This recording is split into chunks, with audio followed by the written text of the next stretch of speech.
the things I think are really fun are teapots and like watering cans, things that have multiple components to it to work together like the best way it can. I just like those, figuring out how they work the best and how they look cool, different for other people.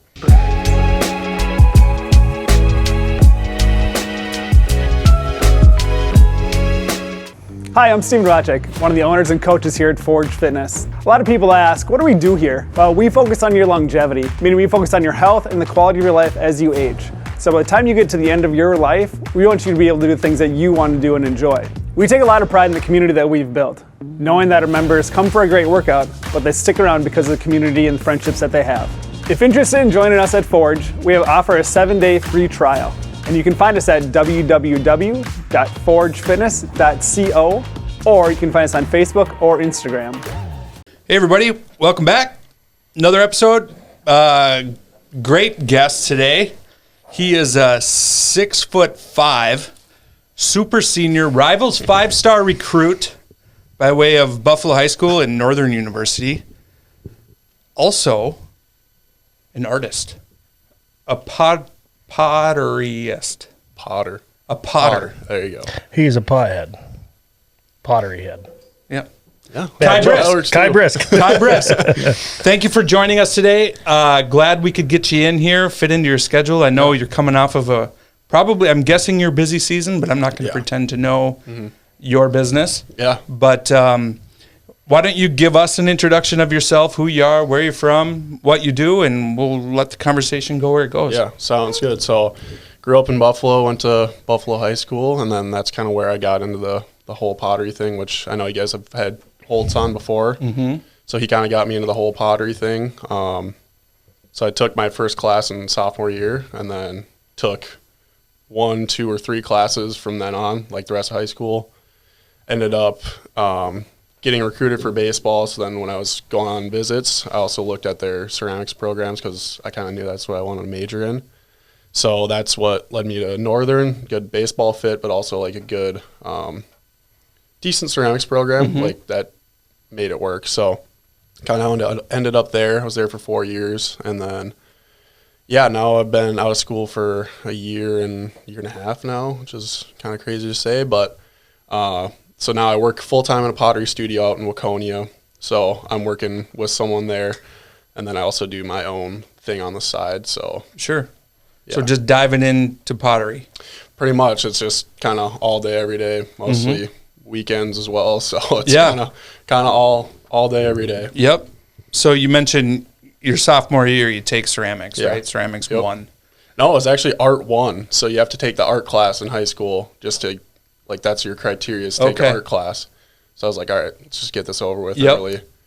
Ended up having Holtz. He did a wheel, 2-week-long wheel segment, which I was like, oh, whatever, fine. Tried it. I was like, oh, this is actually pretty sweet. Yeah. And signed up for ceramics next semester, ceramics 1, and then took 2, 3, did a couple independent studies, just basically just dove into it. Oh, yeah. Yeah. That catch you off guard a little bit?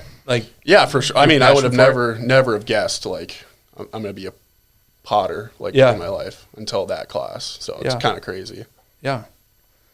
Down in Waconia, so you're working with somebody. They have a studio.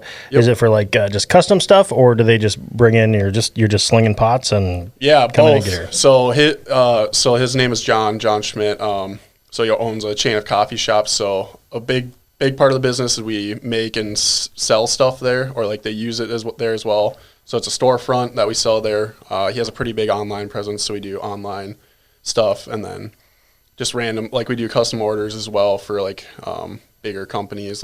We'll do those logo mugs. So it's very kind of diversified, which makes it fun. Just always doing different things. Yeah, yeah. And I ran into you once or twice this summer. You do a lot of arts and crafts festivals. You were down in Buffalo. Is that a big part of your business plan? I mean, obviously you don't have your own storefront per se, but you got to sell a product, right? At some point you become a salesman and a business owner. For sure. It's all kind of feeling it out right now. So I'm a year and a half out of school. So that's all my own, my own business there. So I'm going on doing shows on the weekends, making my own stuff after work. And you can sell online. It's just, you got to have a pretty large audience online, but it's pretty easy to get into these fairs, and then you have all these eyeballs coming walking by and like, oh, that's pretty cool. Like, so I'm just feeling it out right now, trying out these shows, and eventually it'd be nice to just do all online, but just not super attainable right now. But it's fun to also interact with people, talk about the pottery if they don't really know. So that's a different aspect to it. Yeah, I would imagine it's a conversation starter for sure. Yeah. In terms of, I remember those segments of art. I mean, it's fun. It's different. It's like, I mean, it's just so like hands-on. You know, I'm definitely an active learner like that. And, so I can definitely, but you know, my pottery skills are, I got a good worm. Yeah. You know, maybe a snake if you do anything like that. But, you know, it's fun. But baseball as well. I see you're sporting the Bulldogs. Yep. Just picked it out of the closet this morning. It's like, oh, this whole thing. Yes, it's fine. Bulldogs coming off a good year. You play first base. Yep. Yeah, no, it was a great, like our best season to date as far as I'm aware. So we Final Four or 3 or 4 or whatever it was. Yep. Yeah, it was a great season. Obviously ended up a little bit short. Like I thought we could have done it, like won it all, but obviously things don't always happen that way, especially in baseball. Running some good teams or just kind of get a little cold. So, but yeah, I thought it was a great season. We played very well, and hopefully we just kind of do the same thing next year. Yeah, just run it back. Yeah. You learn that, you know, it's not too often that the team with the most talent wins. There's some luck involved. There's getting hot at the right time. For sure. And surviving and advancing. And we did a good job of that this year, but obviously. Yeah, for sure. Yeah, I feel like we just had so much talent, but then also our team was just great chemistry as well. And then I thought we just kind of ended up getting a little, like we didn't play as well as we could have in the state tournament. Like for sure the first 2 games we were like cold and still won. Like just kind of proves how good we were. But you'll be talking about it 20 years from now. We still talk about how good we used to be. Yeah. What else is Kai Brisk do? What do you like to do? What? Yeah, I mean it's basically just pottery, and then so baseball is a great way for me in the summers to like kind of get away. So since it is like a 24/7 thing for me, like obviously I love it a ton. That's why I do it, but it is nice to have that break. So the baseball's a great break just to get out and see the guys. Other than that, not a ton. You know, watch football here and there and just kind of hang out. Yeah, nothing too crazy. Yeah, awesome. Wife, kids, or fiance. That's congratulations. I appreciate it. Yeah. When is that date set for? Ooh, that's August 30th. He says year. convincingly. Yes, I'm pretty sure. I'm pretty sure. Late August, early September. I guess prior to kind of discovering this love for pottery, you know, if it wasn't pottery, like what was, you know, the 10th graders' dreams and hopes and.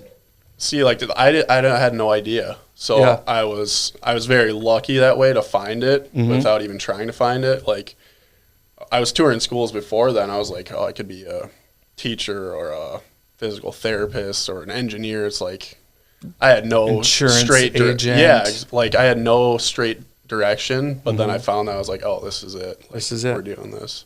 Yeah. Do you get the art degree is kind of the classic, like, oh, you're going to go to college, pay for that, and then what? Right. I mean, did you get some of that pushback, some of that, or? No, not really. Like my whole family's been super supportive of it, which obviously plays a huge role in it. But otherwise, I feel like everybody was pretty supportive. And like all my, like Holtz was a great supporter in that, like kind of pushed me to do that if that's what I wanted to do. So, and then all my professors at college, they were great. Like they obviously went for that as well, so they realized like what the situation was. Yep.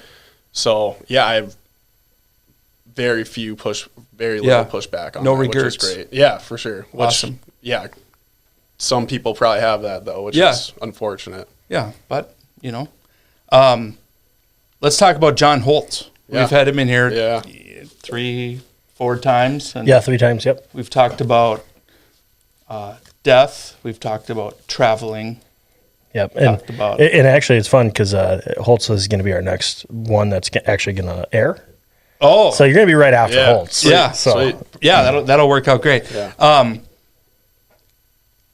You never hear anything bad about John Holtz, No. and he's impacted a lot of people and over the years. What kind of influence did he, other than the career path you've chosen, influence did he have on you and encouraging and getting you to where you are? Yeah, I guess, I mean, as far as the art process, like he really just pushed me to just do what I really want to do, which was the pottery, which I learned from him. So he just gave me the freedom to actually explore that in high school, which is like just a great thing for him to do, obviously. Yep. But him just being like a great human being, like just from knowing him as a teacher now, just still keeping in contact with him, just such a great human. Yeah, and just basically just taught me how to be a good human as well as being like a good artist. And so, I mean, nobody's heard a bad thing about him. He's just such a great guy. Yep, for sure.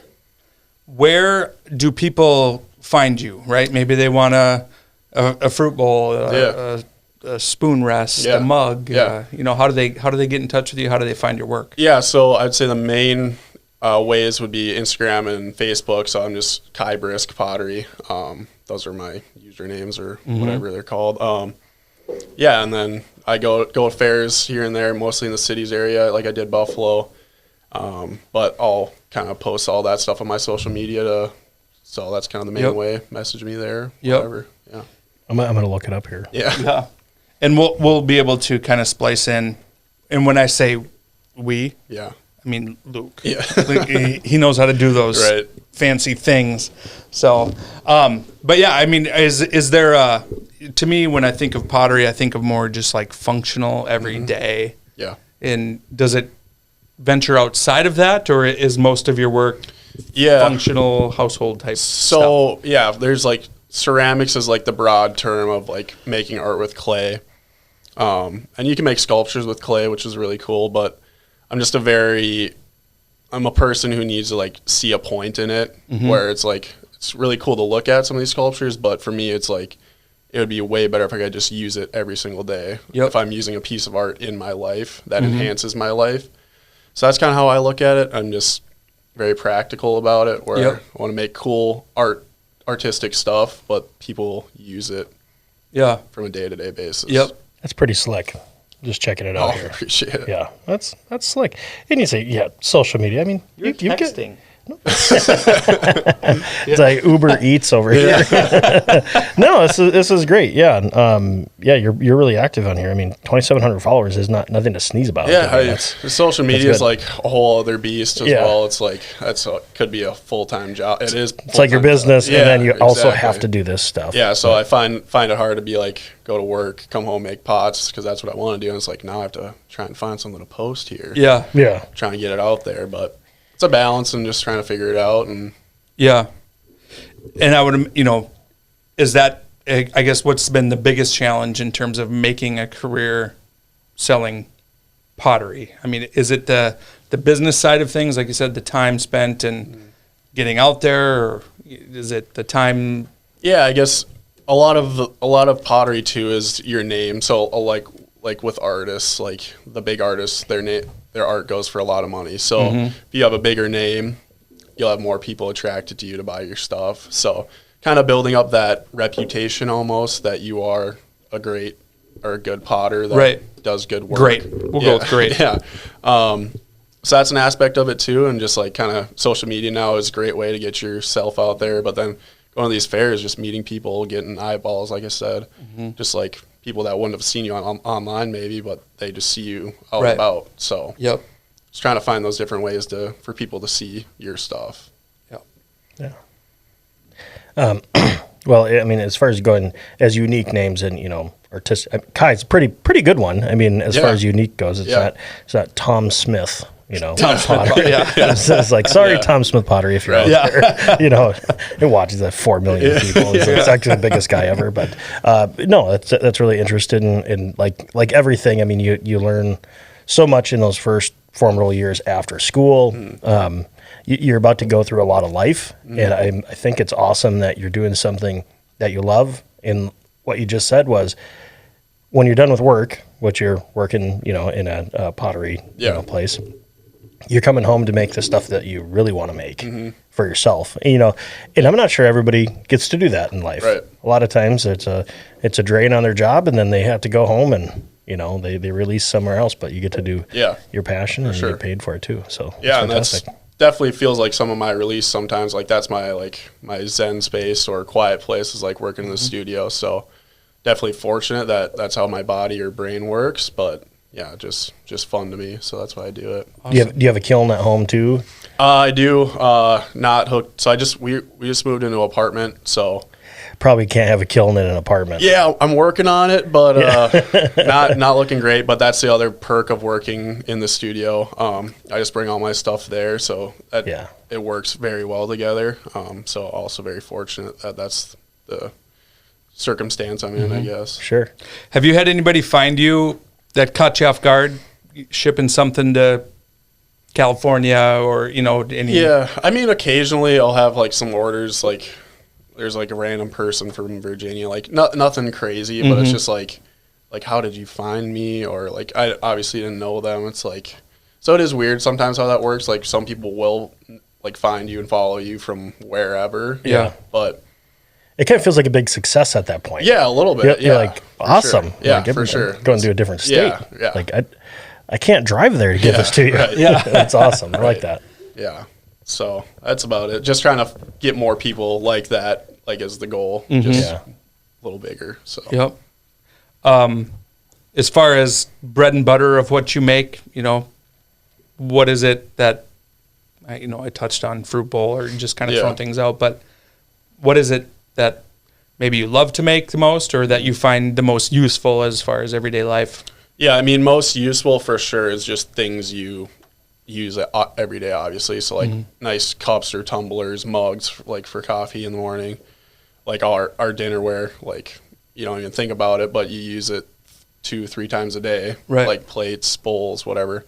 So like that stuff's fun to make. It not as fun. Like the things I like think are really fun are teapots and like watering cans, things that have multiple components to it to work together like the best way it can. If that makes sense. So I just like those, figuring out how they work the best and how they look cool, different for other people. And do most people come to you and say, hey, I'm looking for this, but you just use your judgment on color, design, style, or do they have a sketch drawing for you and say? So most people will just ask for like a function, like whatever it will be, and then I'll be like, do you have any more like specifications that you want on it, or like certain colors? So it's the best when they just say, just do it, like trust you. But some people have like, I want exactly this in this color, which is fine. It's just boring. Yeah, a little bit for me at least, but it's great for them. Like that's what they want. So yeah. Put a little Bulldogs logo on everything that goes out. Yeah.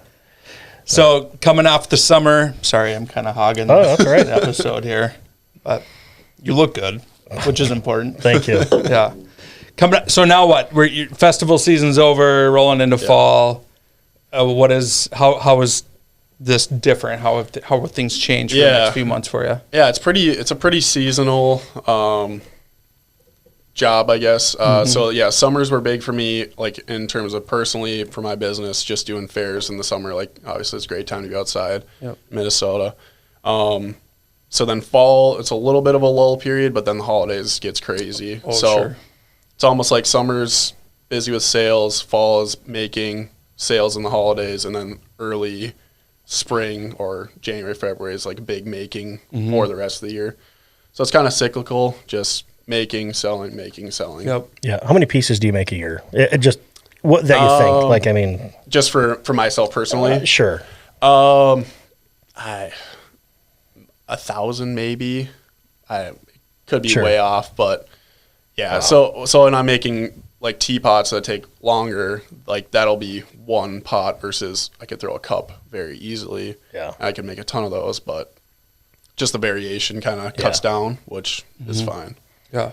Can I tell a pottery story? Yeah. So my wife's an artist. She did this. She went art. She has an art degree. Nice. She's an art teacher. And again, if you're listening, nobody holds this against you anymore. Is they had a pile of donation stuff, which was also next to all of her ceramics stuff. Okay. Which was now then loaded into a vehicle and given to the Goodwill. Like all of her college ceramics stuff. And it was just like, where is it? And it's gone. Like, can't find it anywhere. It was donated. So, I mean, that's like a big bummer. I mean, it was a lot of stuff. And it comes up every like 18 months or so. And hey, remember when Jason donated all your art? So, Jason says, I don't remember that. No, please stop. I mean, it was 25 years ago. Yeah. So, no, not that's that old. great. That's tough. Yeah. That's tough. But no, she does more painting now Okay. than that. But it's kind of tough to sure. bounce back. Oh, yeah. I made all that because I put a lot of effort Right. into college and high school on that. Yeah. So, Right. but so that's my pottery story. That and a worm. In the world. Yeah. So, kind of as we wrap up here, I think the biggest message right now is just, everybody knows what you do. Mm-hmm. And we touched on where to find you. Yeah.